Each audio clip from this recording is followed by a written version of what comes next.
Naam, karibu kwenye durusu za historia, mahala unapopata nafasi ya kujifunza historia, biashara, uchumi na utamaduni wa Kiafrika.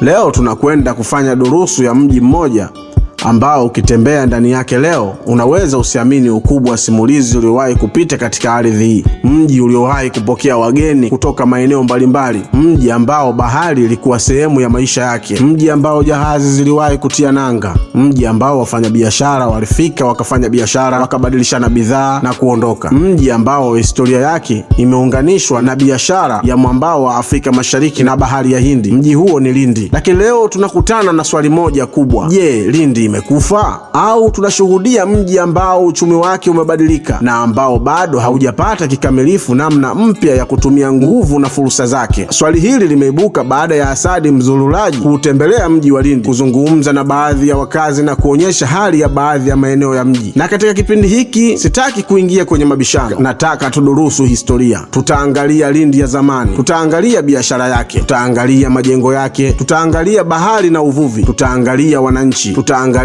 serikali, na mwisho tutajiuliza swali muhimu zaidi: kama Lindi iliwahi kuwa na nguvu kubwa ya kiuchumi, nini kilitokea na tunaweza kufanya nini ili nguvu hiyo izaliwe upya na katika mazingira ya uchumi wa leo? Basi karibu tuanze safari yetu ya kuidurusu Lindi. Fikiria Lindi ya wakati ule. Hakukuwa na barabara tunazoziona leo, hakukuwa na magari ya kisasa, hakukuwa na simu, hakukuwa na ndege, lakini kulikuwa na kitu kimoja muhimu sana: bahari. Bahari ilikuwa barabara kubwa ya biashara. Jahazi zikaja, wafanya biashara wakaja, na Lindi ikawa sehemu ya mtandao mpana wa biashara uliounganisha mwambao wa Afrika Mashariki na maeneo ya bahari ya Hindi. Asadi anasema, kuna mji hapa Tanzania ambao kwa karne nyingi uliwapokea wafanya biashara kutoka ng'ambo.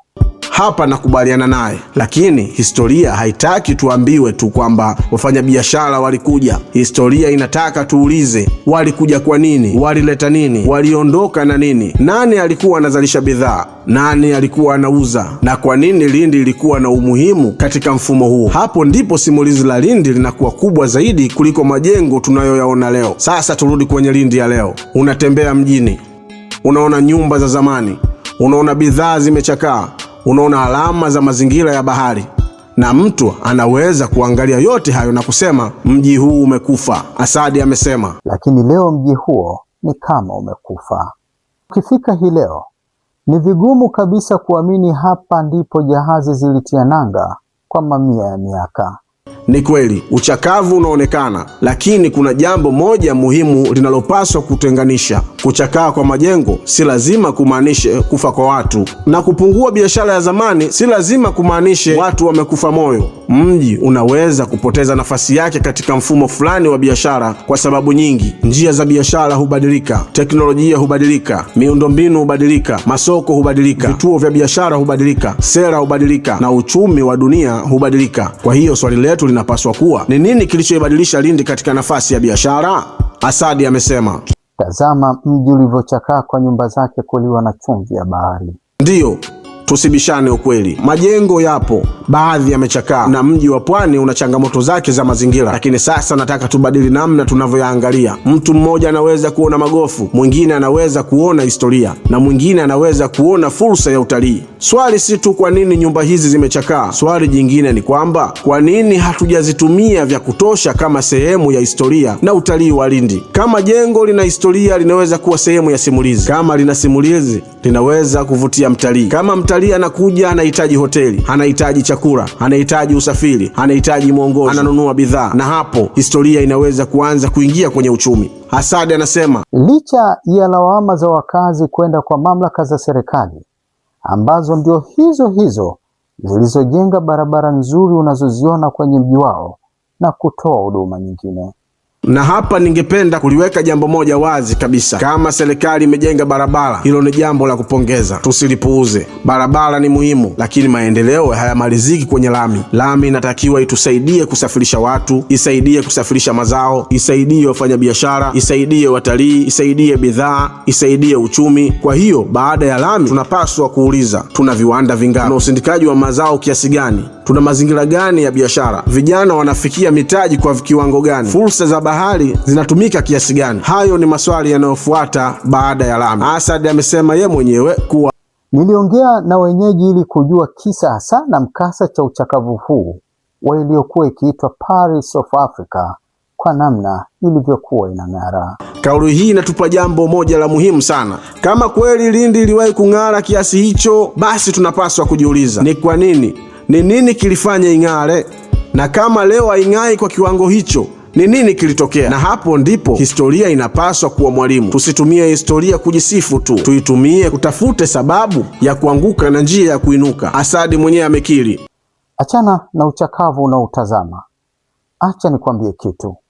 Lindi ni bonge moja la mji, tena lenye watu watulivu, fukwe nzuri ambazo hazijatumika kabisa.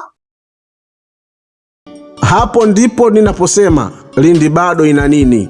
Ina bahari, ina fukwe, ina watu, ina historia, ina utamaduni, ina kilimo, ina uvuvi, ina majengo yenye historia, ina fursa za utalii, na ina eneo ambalo linaweza kuwa sehemu ya uchumi wa kusini mwa Tanzania. Kwa hiyo mimi sioni Lindi kama mji uliokufa. Naona mji wenye changamoto ambao bado una rasilimali nyingi ambazo hazijatumika kikamilifu. Swali la mwisho kwa Asadi.